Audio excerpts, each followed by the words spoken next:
Somos Neuma Multimedia, proclamando la palabra de Jesucristo, dando a conocer el mensaje de esperanza a cada familia, llevando el evangelio de salvación a cada rincón del planeta, enviando hasta tus oídos predicaciones, alabanzas y estudios que edificarán tu vida.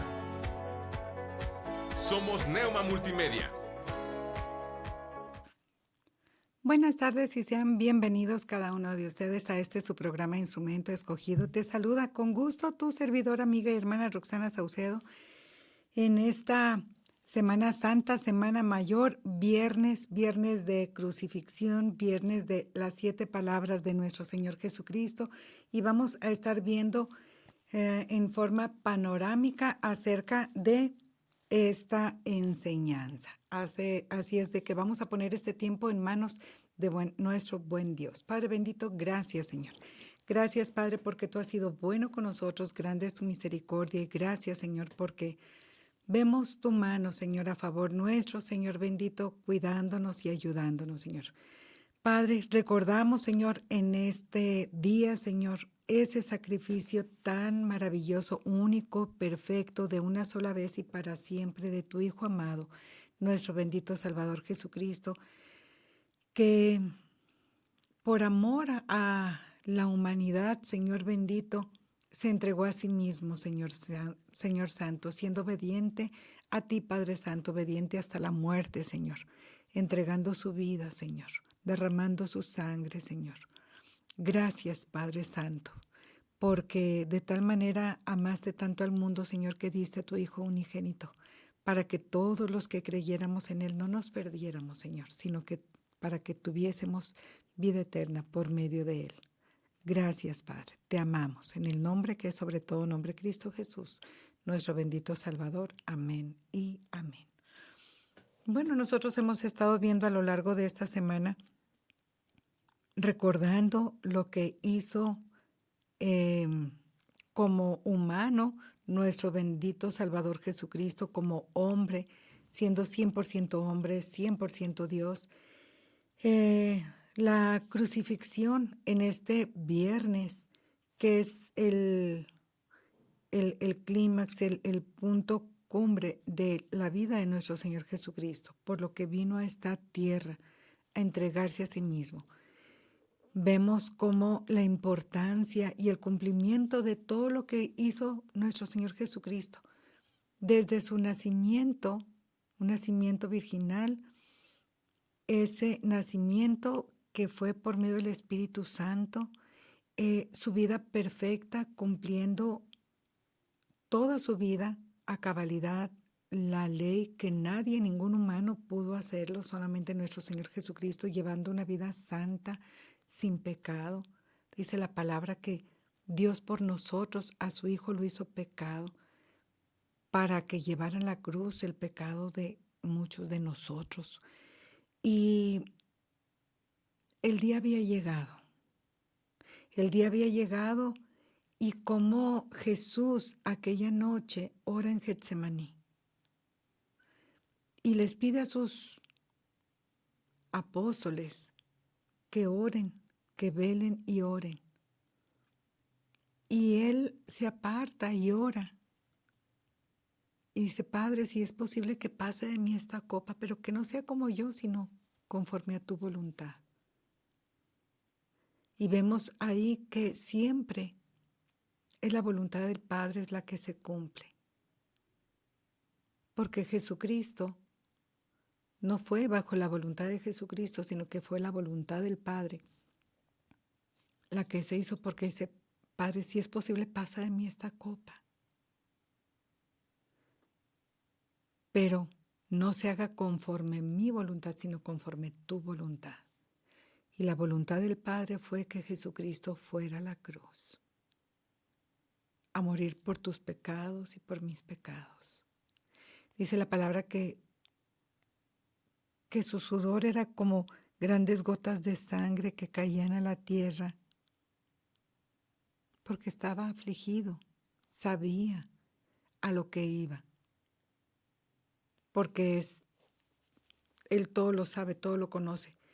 Lo que en mi persona, y estoy especulando, él desconocía era la carga del pecado, porque Jesucristo jamás tuvo pecado. Y cargar en sí el pecado de toda la humanidad, y en ese momento ser abandonado por el Padre, cuando Él exclama: Padre, ¿por qué me has abandonado?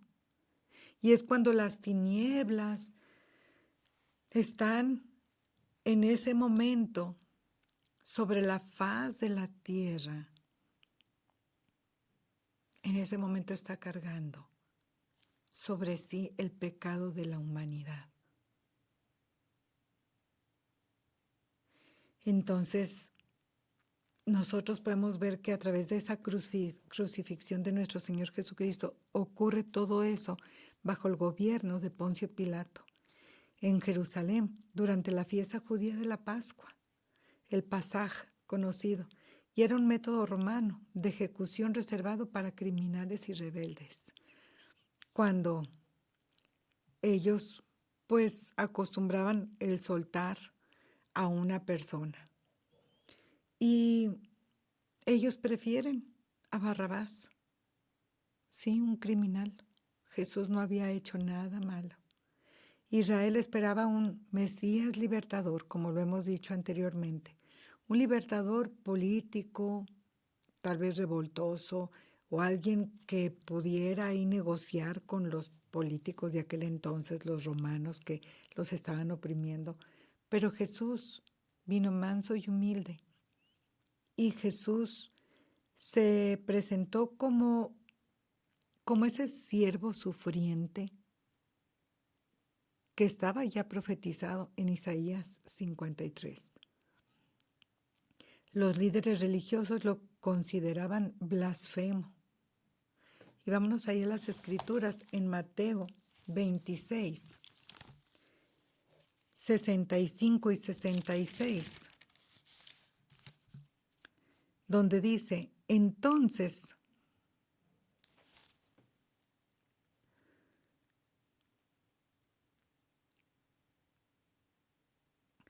fíjate cómo está Jesús. Te lo voy a leer desde un poquito antes. Dice: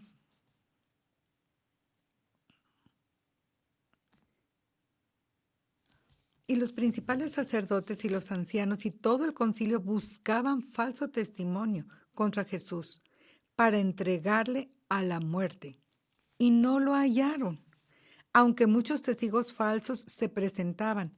Pero al fin vinieron 2 testigos falsos que dijeron: este dijo, puedo derribar el templo de Dios y en 3 días reedificarlo. Y levantándose el sumo sacerdote les dijo: ¿no respondes nada? ¿Qué testifican estos contra ti? Mas Jesús callaba. Entonces el sumo sacerdote le dijo: te conjuro por el Dios viviente que nos digas si eres tú el Cristo, el Hijo de Dios. Ya aquí eran palabras mayores. Y cómo ya estaban, jurando. Jesucristo no podía mentir. Jesús le dijo: tú lo has dicho. Y además os digo que desde ahora veréis al Hijo del Hombre sentado a la diestra del poder de Dios y viniendo en las nubes del cielo. Entonces el sumo sacerdote rasgó sus vestiduras diciendo: ha blasfemado. ¿Qué más necesidad tenemos de testigos? He aquí, ahora mismo habéis oído su blasfemia. ¿Qué os parece? Y respondiendo ellos dijeron: es reo de muerte. Entonces le escupieron en el rostro y le dieron de puñetazos, y otros le abofeteaban, diciendo: profetízanos, Cristo, ¿quién es el que te golpeó?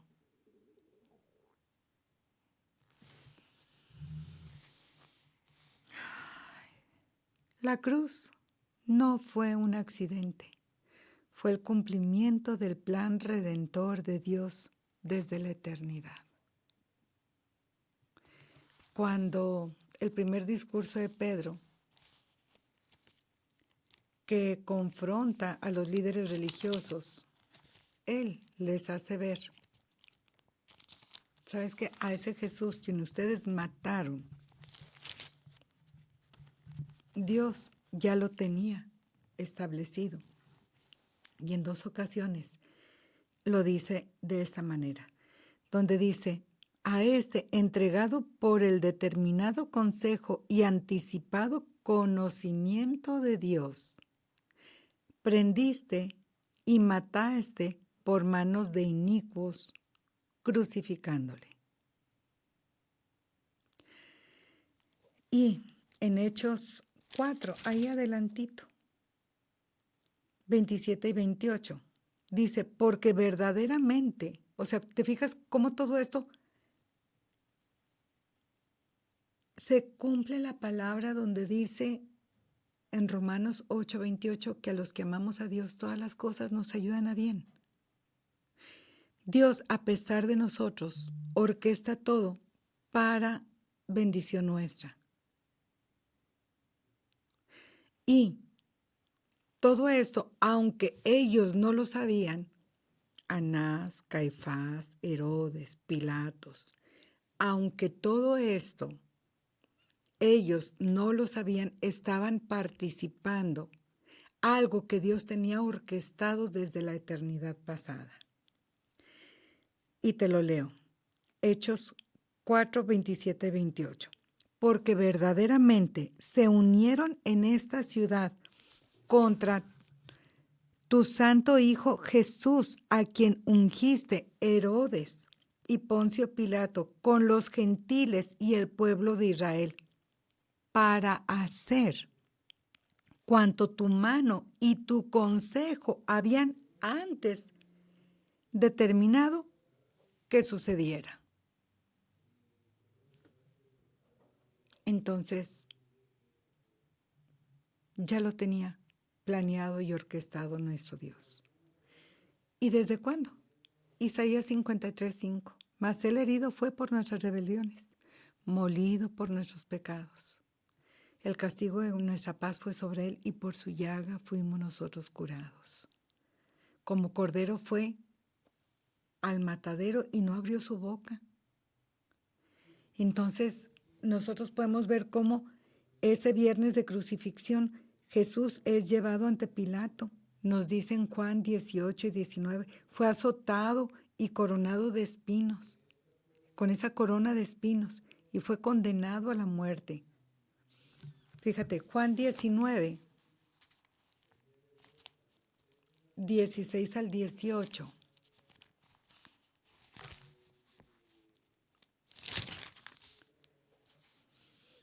Y él, cargando su cruz, salió al lugar llamado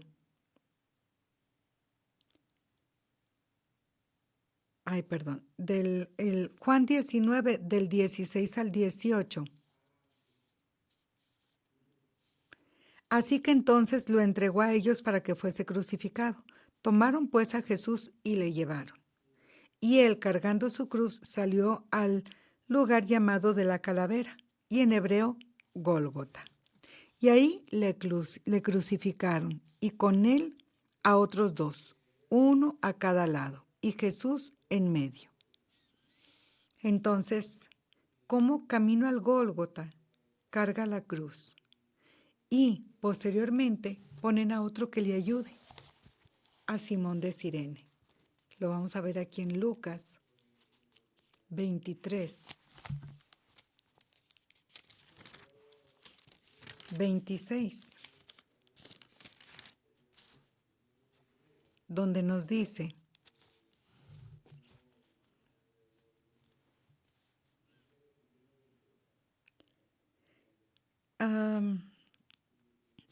y llevándole tomaron a cierto Simón de Cirene que venía del campo y le pusieron encima la cruz para que la llevase tras Jesús.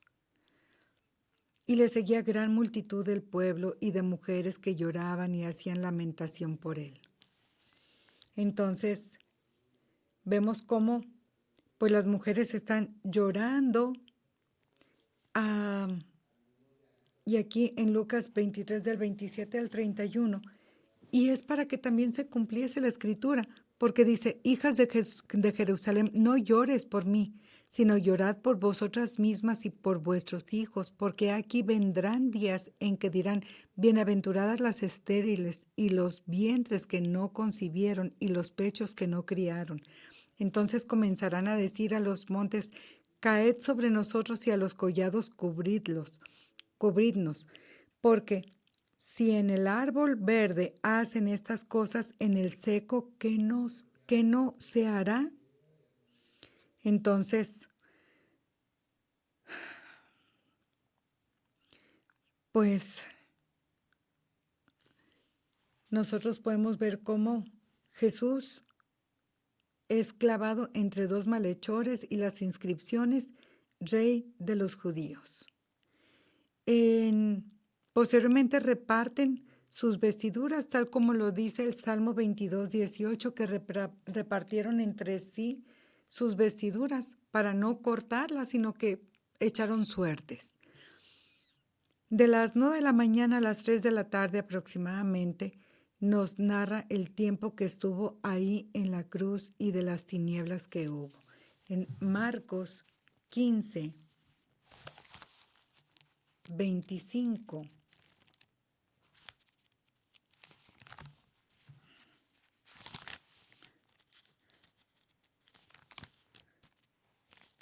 Nos dice de la siguiente manera. Marcos 15, porque lo que ponen ahí el título escrito en la cruz, el Rey de los Judíos. Y dice, era la hora tercera, o sea, las 9 de la mañana cuando le crucificaron. Entonces, en el 33 y 34 dice, cuando vino la hora sexta, ya aproximadamente las 3 de la tarde, hubo tinieblas sobre toda la tierra hasta la hora novena, que vienen siendo 3 de la tarde hasta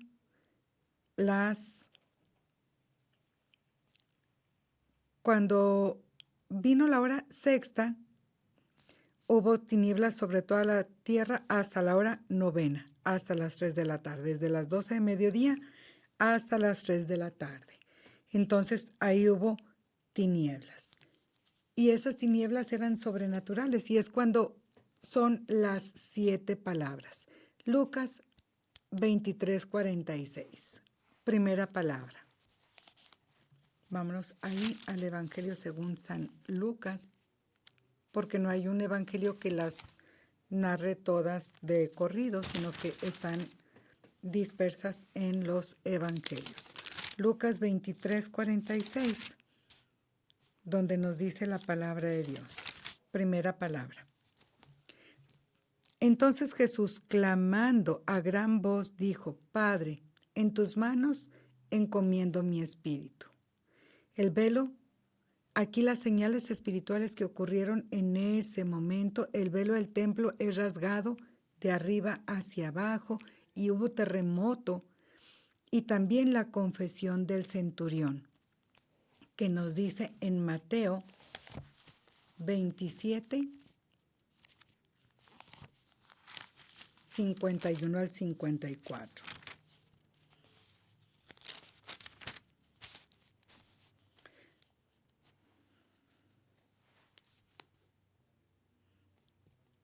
Dice, y aquí el velo del templo se rasgó en dos de arriba abajo y la tierra tembló y las rocas se partieron. Entonces nosotros vemos cómo, y dice, y se abrieron los sepulcros y muchos cuerpos de santos que habían dormido se levantaron y saliendo de los sepulcros después de la resurrección de él vinieron a la santa ciudad y aparecieron a muchos. El centurión y los que estaban con él guardando a Jesús, visto el terremoto y las cosas que habían sido hechas, temieron en gran manera y dijeron, verdaderamente, este era Hijo de Dios. Nosotros podemos ver cómo estas 7 palabras en la cruz nos enseñan, tienen una enseñanza profunda. La primera palabra, la palabra de perdón. Padre, perdónalos porque no saben lo que hacen. Y Jesús está haciendo énfasis en el perdón, en el mayor dolor. Como Jesucristo en este dolor que está sintiendo de una manera tan terrible, está clamando e intercediendo por el perdón de todas esas personas que le están entregando. Ya vimos cómo le escupían, le abofeteaban, le daban de puñetazos. Dice en Isaías que mesaban su barba. ¿Qué es mesar su barba? Era arrancarla con pedazos de piel. Entonces, y Jesucristo está clamando por perdón para ellos. El perdón no depende del arrepentimiento del ofensor, de aquella persona que te está haciendo daño, sino del amor del ofendido. En nosotros está el ser seguidores de Jesucristo y en perdonarles. ¿Qué tan grande es la ofensa que te han hecho? Que dijeras tú, es que no puedo perdonar. Fíjate todo lo que le hicieron a Jesucristo. Hasta llevarlo a la cruz, al extremo de morir.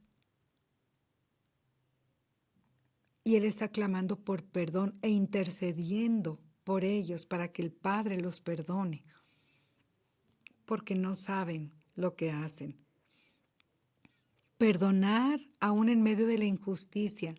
Le levantaron falsos, fueron injustos con Él, hicieron lo indecible con Él, le traicionaron, le golpearon, lo maltrataron, sin Él haber hecho nada malo. Le dolía en su físico, en sus emociones. Estaba solo. ¿Dónde estaban sus apóstoles? ¿Dónde estaban sus discípulos, sus seguidores? ¿Dónde estaban aquellas multitudes que gritaban, Hosana, Hosana, el Hijo de David? ¿Dónde estaban aquellos que había sanado, que habían hecho Él todos esos milagros, la multiplicación de los panes, de los peces, aquellos que habían sido expulsados demonios? ¿Dónde estaban todas aquellas personas que habían sido liberadas? Todos aquellos que lo seguían, que le servían, que estaban con Él, ¿dónde estaban en ese momento? En sus emociones. Jesús estaba solo en ese momento, traicionado. Pedro le negó, Judas le traicionó. Los demás, mira, así desaparecieron, porque dijeron, si esto le hacen a él, que es el líder, vámonos. Estaban a piedra y lodo, escondidos, la mayoría de ellos. Del que se nombra que no, que ahí estuvo en todo momento, fue Juan, el discípulo amado, junto con las mujeres. Pero dices, ¿y todos los demás? ¿Y aquellas multitudes? En lo emocional, en lo espiritual, también iba a padecer. En lo físico no se diga todo lo que estaba, cuántos latigazos le habían dado. Con el puño le habían dado, le habían abofeteado, mesado su barba, la corona de espinos sangrando. O sea, y en el juicio, o sea, todo falso, todo ese dolor que va más allá de la comprensión humana, o sea, tanta maldad. ¿Estamos nosotros perdonando como Cristo nos perdonó a nosotros? Segunda palabra. Hoy estarás conmigo en el paraíso. Lucas 23:43.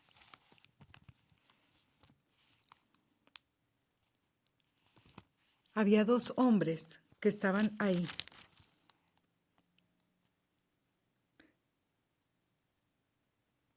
Había sobre Ok. Y uno de los malhechores que estaban colgados le injuriaba diciendo, si tú eres el Cristo, sálvate a ti mismo y a nosotros. Respondiendo el otro le dijo, ¿ni aún temes tú a Dios estando en la misma condenación? Nosotros a la verdad justamente padecemos porque recibimos lo que merecieron nuestros hechos, mas éste ningún mal hizo. ¿Cómo sabía?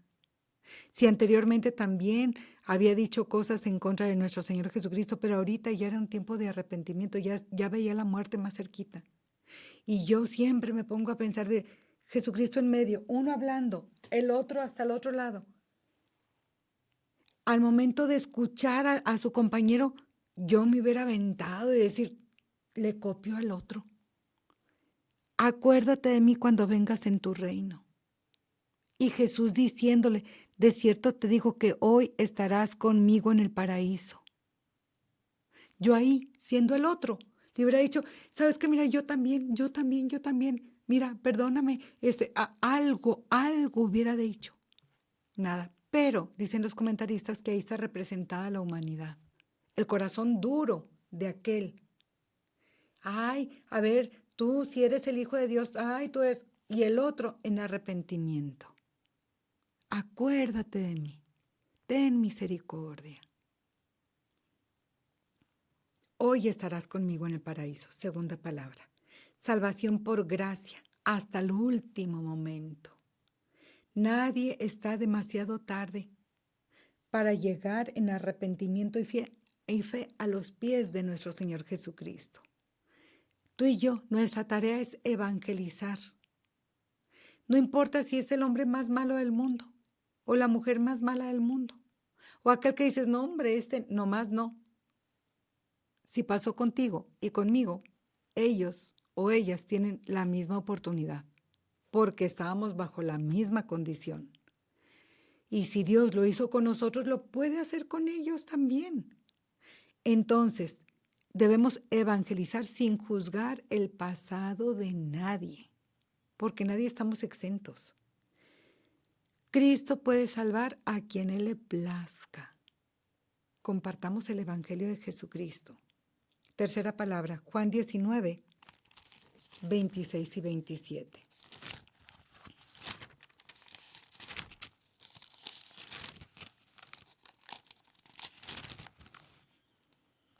Donde nos dice, cuando vio Jesús a su madre y al discípulo a quien él amaba, que estaba presente, dijo a su madre, mujer, he ahí tu hijo. Después dijo al discípulo, he ahí tu madre. Y desde aquella hora el discípulo la recibió en su casa. Aquí cabe aclarar que Jesús nunca se refirió a María como su madre en las Escrituras. Tú lo puedes leer y todo, y siempre como mujer, no como su madre. Pero tampoco la iba a dejar desamparada, porque pues Jesús es amor y él no iba a dejar a María desamparada. ¿Y en quién confiaba? En el discípulo amado, diciendo, él está joven y todo, la puede cuidar, puede ver por ella. Y vaya que estaban ya aquí, estaban presentes y estaban vivos y tenía Jesús más hermanos y hermanas. Sin embargo, se le encargó a Juan por algo y con un propósito. Pero las cartas, antes de Apocalipsis, está la carta de Santiago y Judas. Ellos dos eran hijos, medios hermanos de Jesucristo, porque ellos dos eran hijos de José y María. Sin embargo, aquí se le encarga a el discípulo amado, a Juan, el apóstol Juan. Y eso es amor con responsabilidad familiar. Y la espiritualidad verdadera cuida de sus relaciones. Honrar y cuidar también la familia en medio de las pruebas, cuidando a los nuestros, así como Jesucristo enseñó. Y pues también nuestro principal ministerio es en casa. Recordemos eso. Cuarta palabra. Palabra de abandono. Mateo 27, 46, donde nos dice la palabra de Dios. Cerca de la hora novena, Jesús clamó a gran voz, Elí, Elí, lama sabactani. Esto es, Dios mío, ¿por qué me has desamparado? Y algunos de los que estaban ahí decían al oírlo, a Elías llama a este. Entonces, al instante corriendo uno de ellos tomó una esponja y la empapó de vinagre y poniéndola en una caña le dio a beber. Entonces, dice, pero los otros decían, deja, veamos si viene Elías a librarle. Entonces, no era eso lo que nuestro Señor Jesucristo quería, sino que Dios mío, ¿por qué me has desamparado? El peso del pecado humano estaba en ese momento sobre Jesucristo. Jesús experimentó la separación que el pecado produce.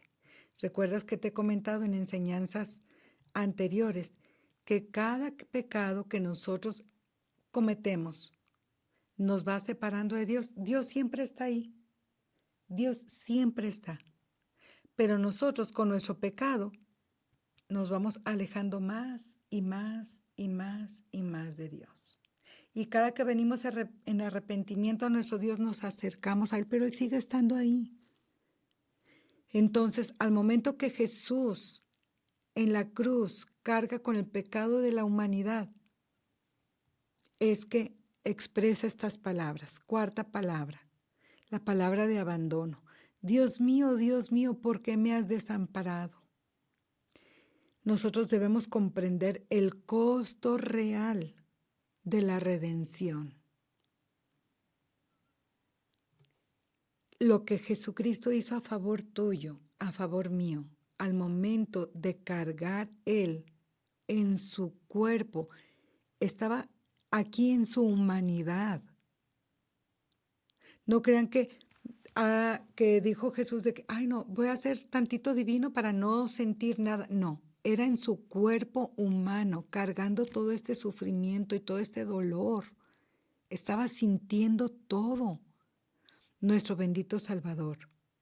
¿Realmente valoramos lo que Cristo hizo a favor nuestro para salvarnos a ti y a mí de este pecado? Quinta palabra, la palabra de sufrimiento.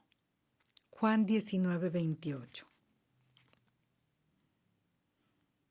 Después de esto, sabiendo Jesús que ya todo estaba consumado, dijo, para que la escritura se cumpliese, tengo sed. Quinta palabra, tengo sed. Vemos aquí la humanidad de nuestro bendito Salvador Jesucristo. Tengo sed. Cristo, nuestro bendito Salvador, tenía sed. Y ya habían pasado muchas horas de cuando fue, ¿se acuerdan? La Santa Cena, que había estado con sus apóstoles. Ya había pasado toda la noche, todo el día ahí, desde la mañana temprano, ya crucificado. Había perdido mucha agua, sangre, estaba deshidratado. Y expresa esas palabras, tengo sed, en su humanidad real. Por eso es que Cristo entiende ese dolor cuando tú sientes algo en tu físico. Jesús lo sintió. Cristo comprende nuestras necesidades físicas y emocionales. Y fíjate cómo tengo sed y estaba ahí una vasija llena de vinagre. Entonces ellos empaparon en vinagre una esponja y poniéndola en un hisopo, se la acercaron a la boca. Oye, estaba todo herido, con sangre, tenía esas heridas y todo. Tú hazte una pequeña heridita y que te caiga vinagre es como si te cayera alcohol. Arde. Así a nuestro bendito Salvador. Fíjate, en lo físico, cómo arde, en el sabor, prueba tú el vinagre solo. Sabe horrible. Ahora, teniendo sed, como esto que ya estaba profetizado en uno de los salmos que dice, mi lengua estaba pegada a mi paladar. Y de esta manera, mira, en el Salmo 69, 21, para que veas cómo se sentía nuestro Señor Jesucristo. Y aquí lo expresa. Me pusieron además hiel por comida y en mi sed me dieron a beber vinagre. Entonces, bueno, aquí no es este el texto, pero en otro es donde viene que mi lengua estaba pegada a mi paladar, o sea, de la sed tan extrema que tenía, que sentía. Y es por eso que lo que nuestro Señor Jesucristo está padeciendo, está sintiendo, o sea, es algo que, ¿cómo lo describimos? Nosotros lo leemos, pero realmente lo leemos tan superficialmente que no profundizamos a ver ese dolor tan grande que Jesucristo padeció por amor a ti y a mí. Por eso es que Jesucristo comprende nuestras necesidades físicas, nuestras emociones, incluso en nuestra vida espiritual. Pero sepamos que Jesucristo siempre, Él dijo, yo voy a estar con ustedes todos los días, hasta el fin del mundo. Acudimos nosotros a Cristo con nuestras necesidades reales. El cómo tú te sientas. Mira, si tú estás al día de hoy padeciendo o pasando momentos difíciles, Cristo ya lo pasó en su propia vida, ya lo experimentó en su humanidad. Y es por eso, como dice en el libro, en la carta a los Hebreos, no hay cosa que podamos nosotros decirle a Jesús, es que mira, me está pasando esto, sin que Él lo haya experimentado. Él nos comprende perfectamente y bendito Dios que lo tenemos a Él, que nos comprende y que nos puede ayudar y que no nos va a abandonar, que no nos va a dejar y que tiene cuidado de nosotros. Sexta palabra, palabra de victoria, Juan 19:30. Cuando Jesús hubo tomado el vinagre, dijo, consumado es. Nosotros podemos ver que esta es la obra redentora completada, Tetelestani, consumado es. Como diciendo, Tetelestani, diciendo, se cerró aquí, ya quedó completado. Tetelestani es, sabes que ya está cerrado, ya está sellado, ya cumplí con todo, ya quedó consumado. La salvación no se gana. Mira, no puedes ganarla ni por ser linda gente, ni por tener carisma, ni por hacer buenas obras, ni por portarte bien. Entonces, nosotros podemos ver cómo la salvación ya fue pagada. Y por eso debemos vivir desde la gracia y no desde la culpa. ¿Vivimos nosotros como redimidos o como condenados? Séptima palabra, palabra de entrega. Lucas 23:46, que nos dice de la siguiente manera. Entonces Jesús, clamando a gran voz, dijo, Padre, en tus manos encomiendo mi espíritu. Y habiendo dicho esto, expiró. Es una confianza total en Dios. La muerte del creyente es entrega, no derrota. Debemos nosotros aprender a rendir nuestra vida a nuestro Dios. ¿Y cómo?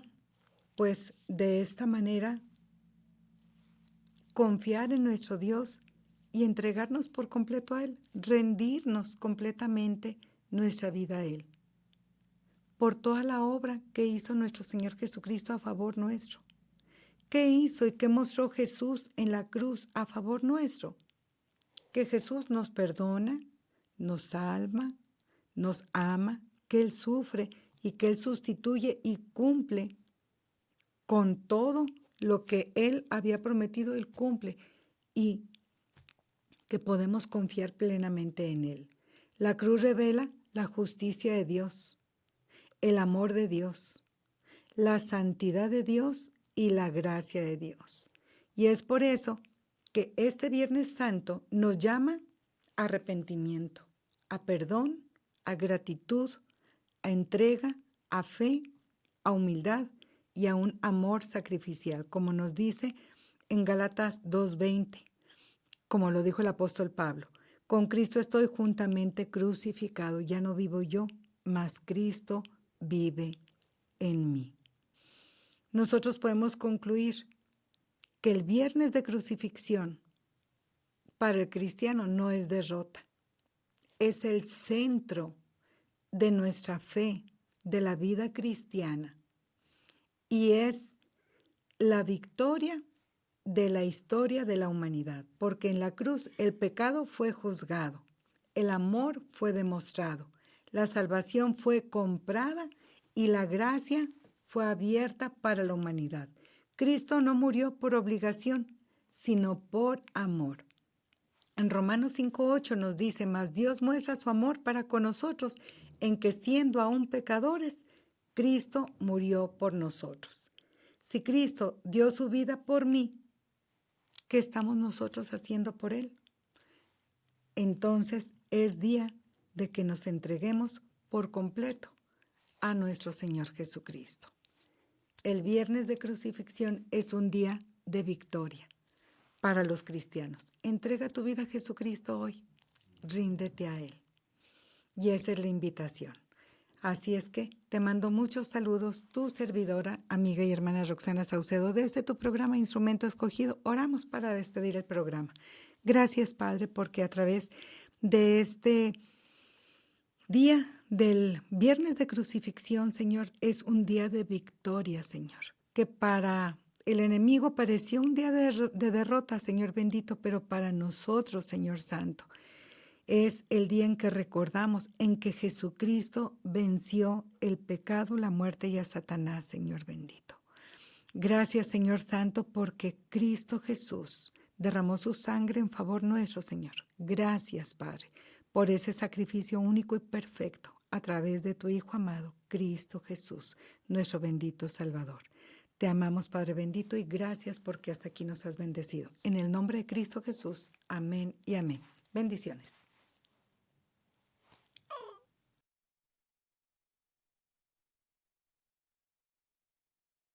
¿Te sientes perdido en la oscuridad? ¿La incertidumbre te consume? Recuerda que hay una luz que brilla en la noche más oscura. La Biblia dice, la esperanza no defrauda. Dios es fiel y siempre cumplirá sus promesas. No pierdas la fe. La esperanza en Dios es la fuerza que te hará avanzar hacia un futuro brillante. Proyecto Esperanza de Vida y Salvación, Neuma Multimedia, transmitiendo esperanza y fe en Jesucristo.